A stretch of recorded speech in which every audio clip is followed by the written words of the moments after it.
diferentes canais através de APIs, onde o objetivo realmente, eu vou entrar em detalhe muito em breve, mas a ideia é explorar uma forma diferente de trabalhar com Experience APIs por conta de um problema que a gente vai discutir em breve. Passar a agenda, porque o Aldo já colocou, então eu vou direto me apresentar para algum de vocês, ou talvez a maioria, na verdade, que não me conheça. Deixa eu fazer uma página nisso aqui. Vamos lá. Edu aqui, Eduardo Ponzoni, eu trabalho, tem mais ou menos uns 20 anos na área de TI, né, em diversos papéis, como arquiteto, como dev, como gestor, que é a parte não tão bacana, mas também necessária.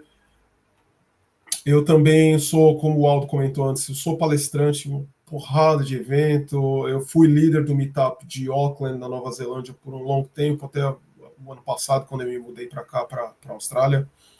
E como o Aldo comentou também, cara, e tem um monte de artigo aí publicado, tanto no LinkedIn quanto no Medium, todos relacionados à integração, que é realmente a minha paixão, é aquilo que eu curto mesmo, é a minha praia, né? Não curto tela, não curto banco de dados, minha coisa realmente é integração.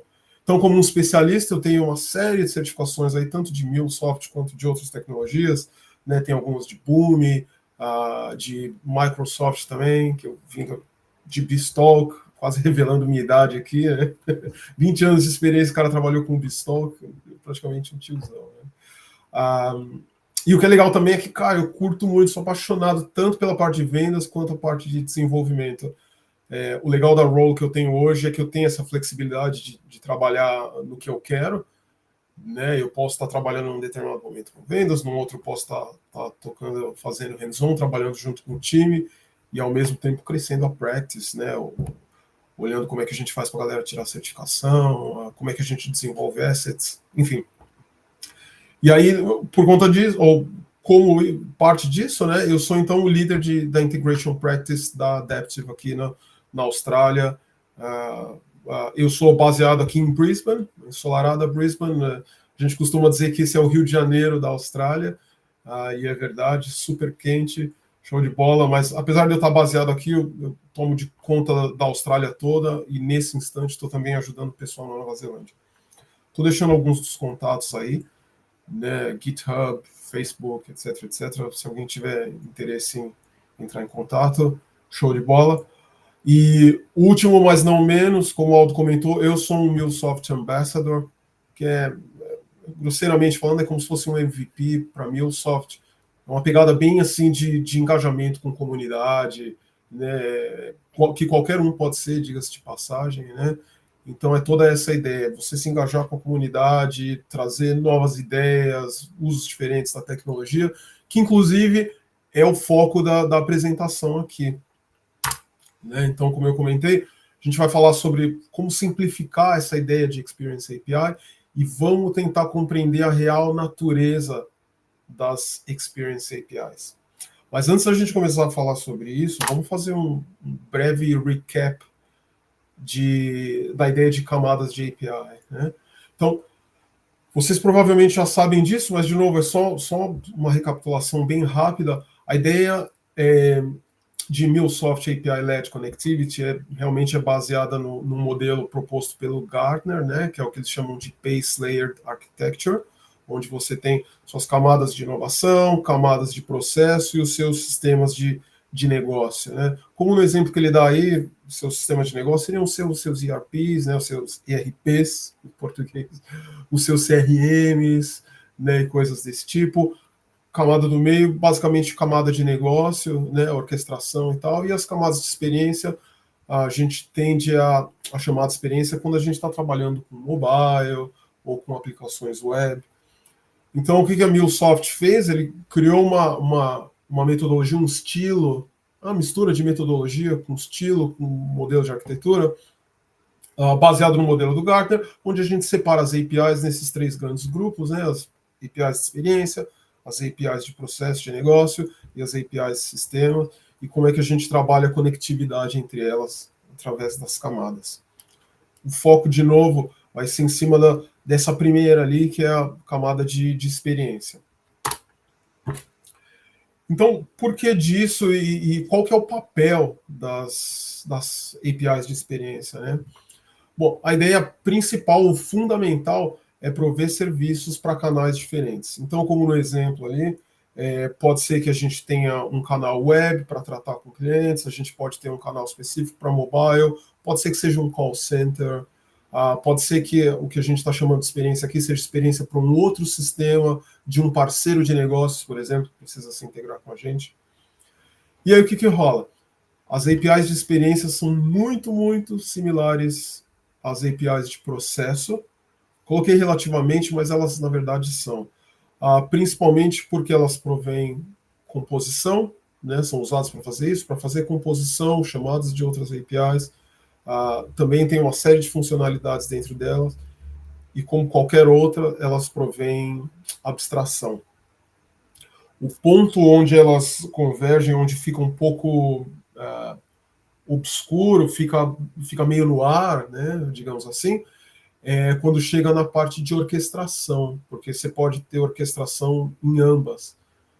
Né? Você pode ter como eu vou demonstrar aqui, você pode ter uma camada, uma API de experiência que faz chamadas em vez de uma só, ela pode fazer chamada de várias APIs de processo, por exemplo, ou ele pode inclusive chamar outras APIs de sistema, ou mesmo de experiência, enfim. Então, novamente, APIs de experiência são geralmente projetadas para canais específicos, como eu mencionei antes, né? Web, mobile, coisa do tipo, e, obviamente, são consumidas por aplicações, ou geralmente consumidas por aplicações específicas, e o principal motivo disso é que, através das camadas, ou das APIs de experiência, você geralmente faz a adaptação a diferentes tipos de protocolos e formatos de dados, né?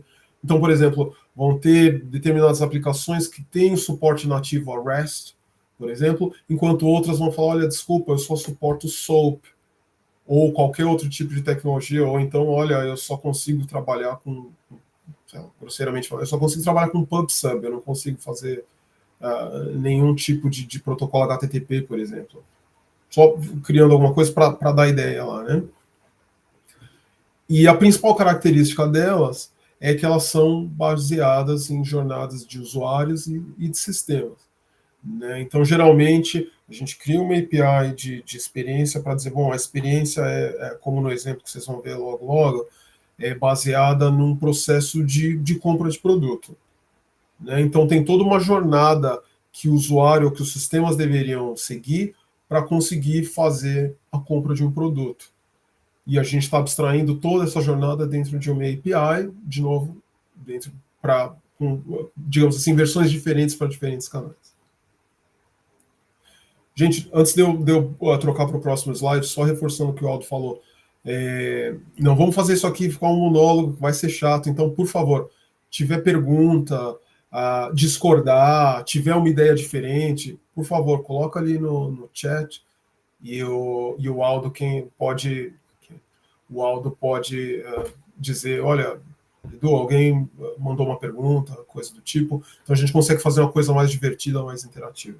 Eu acho que tem até o levantar a mão aí, ó, raise your hand, qualquer coisa levanta, que a gente tá aqui de olho, eu ou o Everton tal, a gente para e aí vocês fazem as perguntas, tá bom, pessoal? Beleza, show de bola, valeu.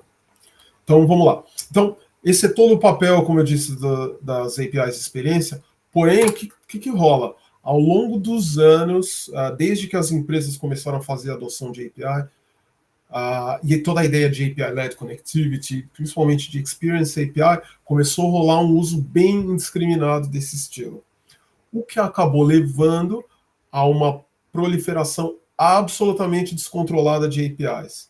Então, a ideia que começou a acontecer foi mais ou menos o seguinte: olha só, nós temos um canal novo, logo a gente precisa de uma API para, por exemplo, a compra de produtos, né, para fazer um processo de compra. Nós temos um canal web, nós temos um canal mobile, de repente a gente precisa abrir um canal novo que é para um partner. O que está acontecendo, o que é muito comum de acontecer, é simplesmente fazer uma cópia daquela API. Então o business vem com um requerimento novo para vamos supor, olha, agora a gente quer criar um canal específico para que funcionários da empresa possam fazer compra de produto. E aí vai ter uma telinha e vai ter uma API. Então, tá legal. Então, vamos lá, vamos criar uma nova API. Que basicamente são, como vocês podem ver no exemplo, cópia da mesma API de novo, e tem basicamente zero reuso. E aí, bom, o chat está aberto, só não tem voz, mas aí eu convidaria vocês a pensar no seguinte, é a primeira coisa que eu sempre pergunto para as pessoas, tá legal. Então, o que acontece se o business vier para a gente e fala assim, olha só, a gente está introduzindo tem um novo processo, uma nova parte do processo de compra e você precisa incorporar isso. O que na prática para nós seria fazer uma chamada de por exemplo, nesse exemplo aqui, uma quarta API. Qual que seria o impacto dessa mudança? Um que é muito, muito claro, vocês de repente coloca nos comentários aí outros que vocês podem imaginar, que de repente eu não citei, mas que também são importantes. Mas um deles que é muito claro, está muito latente, é o seguinte, cara, a gente está criando todo esse emaranhado de chamada. Quando a gente adicionar uma quarta, minimamente a gente vai ter que fazer alteração em 4 APIs da camada de experiência e, logicamente, vamos ter que fazer todo... como é que a gente falaria em português? Todo o teste de regressão de todas as 4 e aí passar por todo tipo de processo que a empresa eventualmente tenha quando for fazer o deploy, por exemplo. Olha, a gente vai ter que participar de uma reunião de CAB, vamos decidir quando é que vai ser, vamos criar plano de rollout, vamos criar plano de rollback.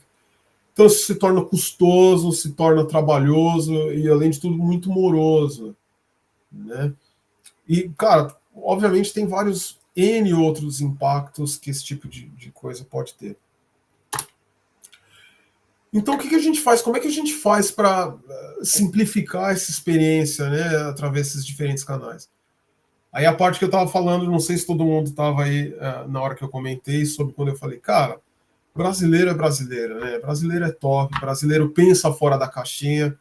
Então o que a gente basicamente faz? Bom, vamos selecionar, vamos discutir, selecionar as melhores ideias, tentando balancear vantagens e desvantagens, para daí chegar numa solução bacana. Isso na teoria. Na prática, uma ideia que eu vi sendo aplicada e funciona muito bem é essa daqui. É a gente simplificar ainda mais a ideia de forma que a gente separa a parte de experiência com a parte de orquestração que tem dentro dessas APIs. Então, o que a gente faz basicamente? A gente mantém as experiências nas suas respectivas APIs e toda essa parte de orquestração a gente mantém dentro de uma API comum. Então, como vocês podem ver, só no diagrama ele já dá uma ideia de clareza, né? De, nossa, como isso fica diferente. Né? Então, como vocês podem ver, num caso como esse, se o business chegasse e falasse, olha, a gente precisa adicionar uma quarta chamada para uma API de processo, a gente não precisa tocar nas APIs de experience, né? Aquelas que efetivamente provêm a experiência, onde a gente ia ter que mexer, ia ser efetivamente a nossa, o que eu chamo aqui de API comum de experiência, ou API de orquestração de experiência, qualquer nome que a gente queira dar, mas que dê essa noção, né, de que aí sim, porque as experiências são diferentes através dos diferentes canais, porém a orquestração é a mesma, né, o objetivo de negócio é sempre o mesmo. Então a gente cria essa separação e aí a gente tem toda essa série de vantagens. Então, de novo, a gente colocando um cenário fictício, eu fui mais ou menos colocando à medida que estava falando, mas, de novo, imagina o seguinte, nós temos um processo de purchase orders, né, de compras, basicamente, onde a gente tem, vamos supor, 4 canais diferentes, sendo deles um mobile, um web, um voltado para partners, outro voltado para funcionários, onde a gente tem que fazer a chamada de 3 APIs de processo.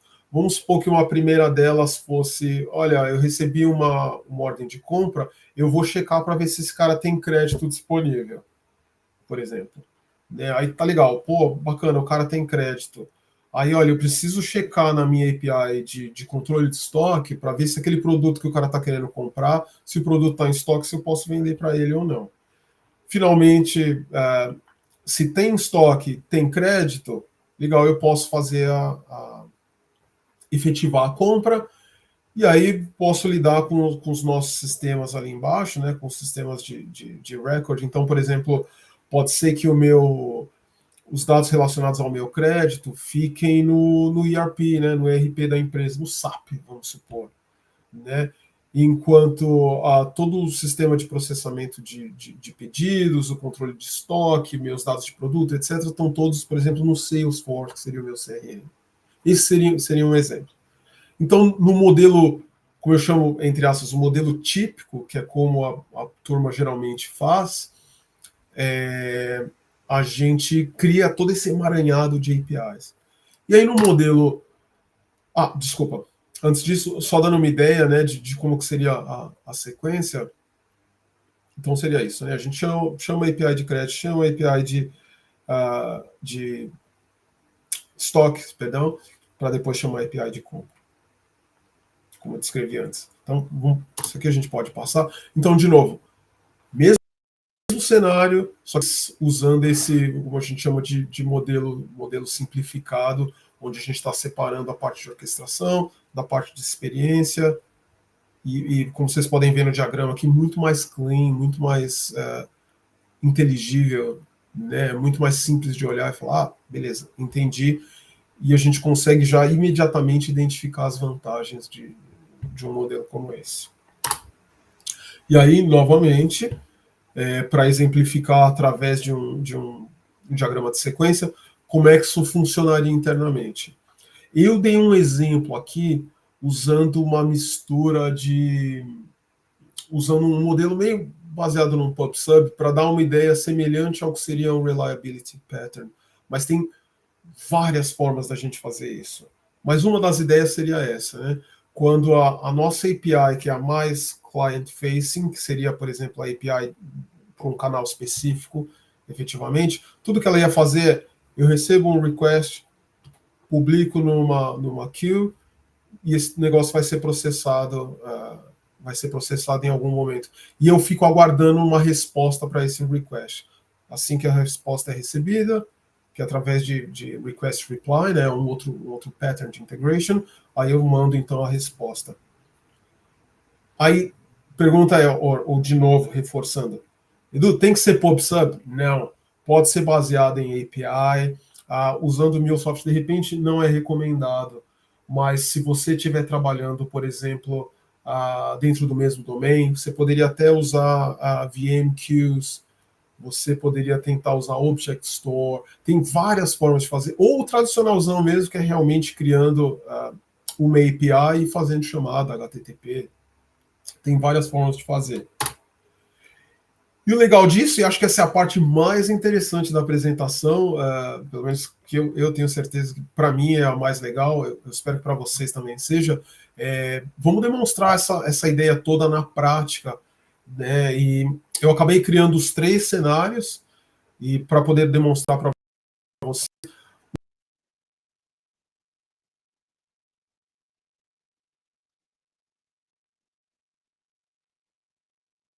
Não está escrito na pedra, tem várias formas de se fazer, essas foram formas interessantes e que funcionam, que são performáticas e tal, que eu resolvi criar.